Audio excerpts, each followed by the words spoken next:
Hi mga ka-pretty! Samahan niyo nga pala ako para pumunta sa school dahil hahanapin natin yung section ko.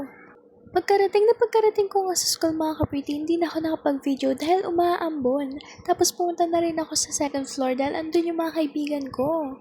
Hindi na nga ako nakapag-video niyan mga ka-pretty, pero noong mga oras na yan, sobrang hingal na kami at noong mga time na yan, paakyat ulit kami sa second floor para pumunta sa room ko.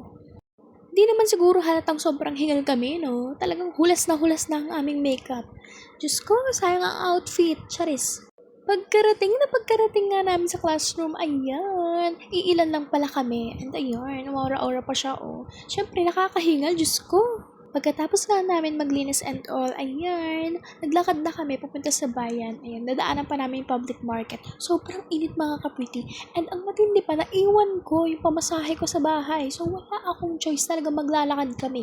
Dito nga pala kami pumasok sa public market mga ka-pretty. Hindi ko alam kung anong gate yung pinasukan namin. Basta pumasok na lang kami dahil sobrang init sa labas. And may shortcut to kasi dito, sabi ng kaibigan ko, papuntang Yunsan.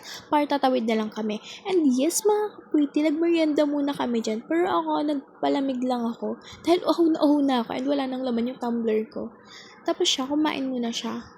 Tapos ayan, hanggang sa nakarating na kami sa Unisan and bibili na rin siya ng mga gamit niya. Inaantay ko na lang talaga siya. Dahil sobrang daming tao kung may kisiksik pa ako. Ayan mga ka-pretty, bayaran na. Diyos ko, kinakabahan yung kaibigan ko kasi daw baka hindi umabot yung pera niya. Samantalang saktong 300 lang naman yung babayaran. So ayan, bumalik kami sa loob ng public market mga ka-pretty dahil hindi siya nakabili ng socks. So ayan, bumalik kami para makabili siya ng socks. Tapos nung palabas na kami, bumili naman ako ng mango dahil lagi crave ako ng mangga na may alamang. Ang sarap kasi. Ayan. So, ayan. Sobrang lalaki. Ang dami pa nilang fruits. May lychee. And di ko alam kung anong tawag dyan yung nakawaan ng video. Basta masarap din yan.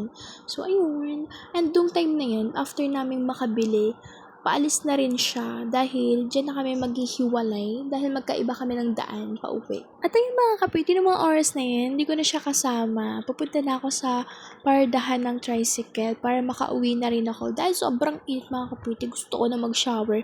And yan, dahil nga magkaiba kami ng daan, siya sa right, ako sa left. O, di ba, bongga. Talaga hindi kami magkakasabay. Ayan, naglalakad na nga ako dyan para makapunta na ako sa paradahan ng tricycle namin. At sa wakas, nakasakay na rin ako mga ka-pretty. Ilang minutes pa nga kami nag-antay dyan hanggang sa nagtanong na si manong driver kung pwede na tig to 30 na lang kami ng kasama ko. Well, may kasama ako dyan, dalawa kami. And ayun, sabi namin, okay lang. Kaya ayan, umaandar na kami, pauwi na. Sobrang walas na nga ng makeup ko dyan mga kapita. Talagang mahalata mo, sobrang haggard. Dahil sobrang init din talaga sa labas. Kahit June na, sobrang init pa din. Ayan, sa wakas nakauwi na rin ako. Sobrang init.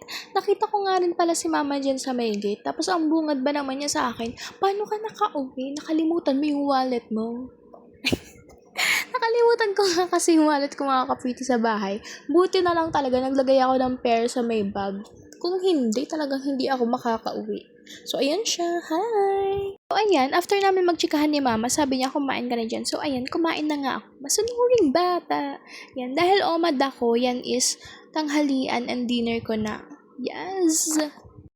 After pala niyan mga ka-pretty, ayan, nagtanggal na rin ako ng aking makeup. Nilagyan ko na rin pala yan mga ka-pretty ng makeup remover. Hindi lang talaga nakita sa video, pero meron, may nilagay ako sa wipes. Tapos ayan, nagtanggal na ako. Pag pala nagtatanggal ako ng makeup mga ka-pretty, talagang sobrang arte ko kasi gusto ko, sobrang walang makeup na matitira sa mukha ko. Like as in tanggal lahat, ganun. You know, sobrang arte. Ayun, pagkatapos nga yan mga ka-pretty, shower na ako. And ayan, kabog! Talagang, tapos na ako mag-shower niya, nagbihis na rin ako. And ayun, naglalagay tayo ng vitamin C toner dahil para ma-hydrate ang ating skin dahil galing tayo sa makeup. So, ayun. After nyan mga ka-pretty, magpapahinga na rin ako tapos i-edit ko tong vlog na to. And pag napanood nyo tong vlog na to, malamang edited na. And syempre, joke lang. Baka sabihin nyo, sobrang taray ko, ha? Sobrang jolly-jolly ko kaya sa personal. Siguro iisipin nyo sa akin, feeling close, ganun. Pero kasi ganun yung ganun yung personality ko. Ewan ko ba? Pero good luck na lang sa magiging future classmate ko. Mabait ako, I swear, promise. And yun lang mga ka-pretty, kung nagustuhan yung video na to, don't forget to leave a like, comment, and share. Yun lang, bye-bye! I just had to let you know you're